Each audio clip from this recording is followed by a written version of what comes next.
常望見的心意，未有細心思考意義。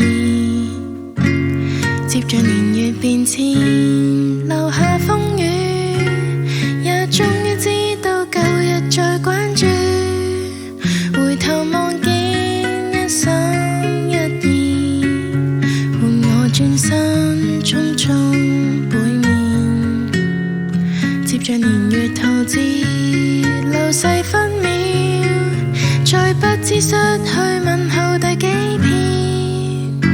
要是還有餐台可碰面，看着眼睛再分享故事，那未來時間記憶這片段，似在最初從來未曾變。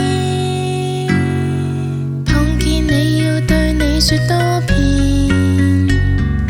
抱歉了那過去很幼稚，過分了是我知，這次來重試，放棄過去每秒忙着看錶，如在意答應過會約你見一見，錯過了也永遠可兌現。午飯了在那邊，親友還能見，要看盡眼淚再來話你知，願意。